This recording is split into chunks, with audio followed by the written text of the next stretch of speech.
নমস্কার, আমি পম্পি তোমাদের সাথে চলে এলাম আজকে কালী পুজোর স্পেশাল ধামাকাদার একটা ব্লগ নিয়ে। ব্লগটা যদিও 7 থেকে 8 মিনিটের হবে, তার বেশি হবে না। মানে একদম অল্প তোমাদের সঙ্গে শেয়ার করব। তো যাই হোক, চলো ধৈর্য সহকারে একটা ছোট্ট ব্লগ তোমরা দেখো, আশা করি ভালো লাগবে। যারা দূর দূরান্ত থেকে দেখছো আমার ব্লগটা এবং আসতে পারোনি, তারা ধূপগুড়ির পুরো ঠাকুরগুলো আমার এই ব্লগে দেখতে পাবে। তো আমরা সেদিন গেছিলাম ধূপগুড়িতে, এই কিছুদিন আগের কথা, 2-3 দিন হলো। প্রথমে আমরা দুটো মন্দির দেখেছিলাম, শর্টকাট করে তোমাদের সঙ্গে শেয়ার করেছিলাম প্যান্ডেলগুলো। তারপর আমরা ঢুকেছিলাম আর একটাতে, আমি নামগুলো একদম ভুলে গেছি, বিশ্বাস করো। সেখান থেকেও ঘুরে চলে এসেছি, তোমাদেরকে একটুখানি শেয়ার করেছি। আর যেটা সবচেয়ে বেশি ভিড় এবং সবচেয়ে বেশি ধামাকাদার হয়েছে, আর যেখানে হচ্ছে আমি আজকে খবর পেয়েছি, আজকে আমি ব্লগটা মানে এডিট করছি, আজকে হচ্ছে বৃহস্পতিবার। আর আজকেই আমি খবর শুনেছি যে এই থিমটাই নাকি এবার কালী পুজোয় বৈরাতিগুড়ি ফার্স্ট হয়েছে। তো সত্যি হবে না বা কেন বলো, কুম্ভ মেলা, কুম্ভ স্নানের পুরো কিছু এখানে দেওয়া আছে একদম। এখান থেকে যে কত মানুষ মানে বিষয়গুলো জানতে পারলো, দেখতে পারলো, সেটা তোমরা নিজের চোখে না দেখলে কখনোই বিশ্বাস করতে পারবে না। এত সুন্দর সুন্দর নিখুঁতভাবে কাজগুলো, সত্যি একদম অসাধারণ অসাধারণ। নিজের চোখে না দেখলে আমরা কখনোই বিশ্বাস করতে পারবো না। মনে করো যে ফোনে যেরকমটা দেখতে, তার থেকেও কিন্তু বেশি ভালো লাগে এবং আমরা বেশি কিছু বুঝতে পারবো একদম ওখানে হুবাহু সেখানে সরাসরি দেখলে। তো যাই হোক, অনেক কিছুই ফোনের মধ্যে ক্যামেরা বন্দি করা হয়নি। তার কারণ হচ্ছে ওখানে দুই সাইডেই ছিল, তো মানে ডানেও ছিল বায়েও ছিল। তো সেরকম এদিকে তাকাচ্ছি যখন, তখন এদিকে মানে তোলানোর কোনো চান্স পাচ্ছিলাম না, কারণ ভিড়ের জন্য এতটা ভিড় ছিল। আর আমি তো, তোমরা তো জানোই আমি বাচ্চা নিয়ে গেছিলাম, আর তার মধ্যে আমি গেছিলাম বিকেলবেলা। তো সেই কারণেই একটু ভিড়টাও ছিল। আর একটু 2-3টা পুজো মণ্ডপ দেখতে দেখতে সন্ধ্যাও হয়ে গেছিলো, তাই ভালোভাবে তোমাদের সঙ্গে শেয়ার করতে পারিনি।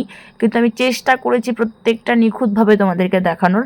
আর তোমরা যদি একদম A to Z সমস্ত কিছু দেখতে চাও ভালোভাবে, তো তোমরা আমার যে পেজটা রয়েছে, ফেসবুক পেজটা পলি রয়, সেখানে যাবে। সেখানে গিয়ে শর্ট ভিডিও এবং পোস্ট করব ছবি, সেখানে তোমরা দেখে নিও। তো যাই হোক, যতটা পেরেছি চেষ্টা করেছি। আর ভিড়টা তোমরা জাস্ট দেখো গাইস, কীরকম লেভেলের ভিড়। তো যাই হোক, তোমরা কে কে এসেছো অবশ্যই কিন্তু কমেন্ট করে জানাবে। আর তোমরা এবার কে কোথায় ঘুরতে গেলে সেটাও কিন্তু জানাবে আমাকে। আর এবার তোমরা পুজোয় কয়দিন ঘুরলে এবং কোন কোন মণ্ডপগুলো দেখলে, তোমাদের কোনটা ভালো লাগলো সেটাও কিন্তু জানাতে ভুলবে না। তো যাই হোক, এটা হচ্ছে বৈরাতিগুড়ি, এখানেই আমরা বেশি সময়টা কাটিয়েছি। শুধু আমিই বলবো না যে আমার কথা, প্রায় লোকেই এখানে বেশি সময়টা কাটিয়েছে। মানে এখানে দুই সাইডেই মূর্তি বসানো, বেশ বেশ অনেকটা, মানে বিষয়টা ভালো মানে না লাগার কিছুই নেই এখানে। এখানে যে কেউ গেলে মনে হবে এখানে সারাটা দিন ঘুরি, সারাটা দিন বসে থাকি, যে মনে হচ্ছে যেন আমরা সত্যি সত্যি ধামে চলে এসেছি, সত্যি সত্যি সেই কুম্ভের যে জায়গাটা সেখানে আমরা চলে এসেছি, এরকমটাই মনে হচ্ছে। তো যাই হোক, বেশ ভালোই লাগলো, আমার তো ভীষণ ভীষণ ভালো লেগেছে। তোমরা কার কেমন লেগেছে আমি জানি না। কেউ যদি এই ভিডিওটা আমার দেখে থাকো আর এখানে যদি গিয়ে থাকো, অবশ্যই কিন্তু কমেন্ট করে জানাবে। তো যাই হোক, আমি যেহেতু বাড়ি থেকে 1টা নাগাদ চলে এসেছি, মানে আমার বাপের বাড়িতে, এখান থেকে ভাই আর ভাইয়ের বউকে নিয়ে তারপরে আমরা এসেছি ধূপগুড়িতে ঠাকুর দেখতে। আর বাকি পাবলিকগুলো আমার ফ্যামিলির, সেগুলো আসবে কালকে। তো আমি আবার এখান থেকে সরাসরি যাব বাড়ি, কারণ আমি আর ঢুকবো না আমার বাপের বাড়িতে, সরাসরি বাড়ি চলে যাব। তো সে কারণেই হচ্ছে আর বেশি লেট করব না, তাড়াতাড়ি একটু দেখার চেষ্টা করছি। আর সত্যি কথা বলতে, এখানকার মায়ের মূর্তি এত মিষ্টি এত মিষ্টি, অনেক মানুষ জানি ভয় পায়, কিন্তু আমার কাছে সেটা হচ্ছে ভয়কে, মানে ভয়ের থেকে ভালোবাসাটা বেশি, এটা হচ্ছে সত্যি কথা। এত মিষ্টি হয়েছে না, না দেখলে তোমরা বিশ্বাস করতে পারবে না। তো যাই হোক, ঠেলাঠেলি ঘেঁষাঘেঁষি করে এখানে ফটো তুলতে হচ্ছে, ভিডিও করতে হচ্ছে, কারণ এখানে একটু ভিড়টাও বেশি। আর এখানে তো মনে হচ্ছে যে সত্যি সত্যি এখানে কুম্ভ স্নান হচ্ছে, যেরকমটা আমরা আগে ফোনে দেখতাম, ওখান থেকে সরাসরি লাইভ করে দেখাতো সাংবাদিক দাদা দিদিরা, তো সেরকমটাই এখানেও একদম সরাসরি, মানে হুবাহু সেরকমটাই মনে হচ্ছে। তো যাই হোক, অনেক বকবক করে ফেললাম। তারপর আমরা ওখান থেকে না টোটো হাইরোড দিয়ে মানে আনতে দিচ্ছিল না, তারপর আমরা মেলার একটা রাস্তার সাইড দিয়ে টোটোটাকে ঢুকিয়েছি। তো ভাবলাম চলো তাইলে আগে মেলাটাই ঘোরা যাক। তারপরে মেলা ঘুরলাম, অনেক কেনাকাটা করেছি, তোমাদের সঙ্গে অবশ্যই শেয়ার করব। তারপরে আমরা চলে গেছি শান্তি সংঘ। এখানে দেখো আমাদের জুবিন স্যারের ছবি লাগানো রয়েছে, আর জুবিন স্যারের গানও কিন্তু ঘন্টায় ঘন্টায় চারিদিক থেকে কানে আসছে। ভীষণ একটা জমজমাট পরিবেশের মধ্যে এই একটা দুঃখের বিষয়। তো যাই হোক, এটা নিয়ে কোনো কথা আমি বলতে চাই না, তোমরা সকলেই জানো, সবাই জানো। তারপরে শান্তি সঙ্গের এখানেও মোটামুটি ভিড় ছিল, কারণ আমরা তো এমন সময় গেছিলাম যে ওই সময়টাতে লাইনে দাঁড়াতে হবে। তো লাইন, যাই হোক, আমাদেরকে এবার লাইনে দাঁড়াতে হয়নি। অনেক মানুষ, আমরা যখন ব্যাক করে ফিরছিলাম বাড়ির দিকে, তখন দেখলাম অনেক মানুষ লাইনে দাঁড়িয়ে দাঁড়িয়ে আছে ঠাকুর দেখার জন্য। তো যাই হোক, আমি তারপর, মেয়েও ঘুমিয়েছে আর ওর পাপা নিয়েছে ওকে, আমিও নিয়েছিলাম অনেকটা সময়, কিন্তু তখন আমি ক্যামেরা কিছু করিনি। আর আমার ফোনে একটা সমস্যা হয়ে গেছে, সে কারণে আমি তোমাদেরকে বেশি পুরোপুরি আগের মতন করে একদম ক্লিয়ার করে দেখাতে পারিনি। আর আমি যে শাড়িটা এবার পরেছিলাম, তোমরা একটুখানি আমাকে ফলো করবে, যে আমি যে শাড়িটা পরেছি সেটা কিন্তু এবার পুজোয় নেওয়া শাড়ি। তো গিফট পেয়েছি আর কি আমার শ্বশুরের কাছ থেকে। তো এই শাড়িটা আজকে কোনোদিন পরিনি, আজকেই ফার্স্ট পরেছি। আর মেয়েকে যেহেতু আমি কোলে নিয়েছি, তো শাড়ির একটু সমস্যাও হয়ে গেছে, আর তাই আমি হাঁটতেও পারছিলাম না চটচট করে। তারপরে আবারও ঢুকলাম মেলায়, মানে আর একটা মণ্ডপ দেখে মেলায় ঢুকলাম। ঢুকে এদিক থেকে ব্যাক করে বেরোনোর সময় এখানে জ্যান্ত কালিমা রয়েছে, ভাবলাম তোমাদের সঙ্গেও একটু শেয়ার করে দিই জ্যান্ত কালিমার সাথে। তারপরে ভাই রে ভাই, এখানে যা ভিড়, তোমরা জাস্ট একবার দেখো, তাইলেই তোমরা বুঝতে পারবে, নাহলে তোমরা কখনোই বুঝতে পারবে না এখানে যা লাইন।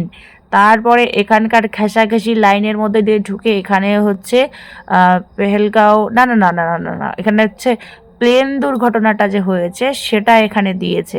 তো যাই হোক, এখান থেকে একটা খুঁত বেরিয়েছে, সেটা আমি আমার ব্লগে বলছি না, সেটা অলরেডি সবাই জানতেও পারবে। তারপরে আমরা নেতাজি পাড়ায় যাওয়ার সময় বিরাট ক্ষেপ একটা লাইনের মধ্যে দাঁড়িয়েছি, নারী পুরুষ এক জায়গায় করে দিয়েছে, তো সেখান থেকে গিয়ে ঠাকুর দেখলাম। আমি তোমাদের সঙ্গে শেয়ার করতে একদমই পারিনি। তারপরে ওখান থেকে বের হয়ে চলে এলাম, চলে এসে বিরিয়ানি খাচ্ছিলাম।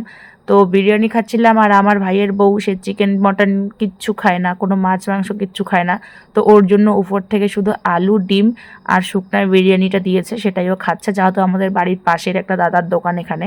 তো তারপর আমরা খাচ্ছে। তোমরা একটা নোটিস করবে, আমি কিন্তু আজকে নতুন শাখা পরেছি। তোমাদের সঙ্গে আমি কোনোটাই শেয়ার করতে পারিনি, কারণ আমার মেয়ের জন্য। তো নতুন শাখা পরেছি, শাখাটার দাম নিয়েছে আমার কাছে 1000 টাকা।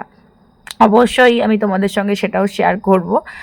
আর একটা কথা হচ্ছে, আমার কাছে একটা ভিডিও ছিল, যেটা আমি মানে পরে ভাইয়ের কাছ থেকে নিয়েছিলাম, কারণ ভাই আমাকে প্রথমত ভিডিওটা দেয়নি, পরে দিয়েছিল কুম্ভর ওখান থেকে।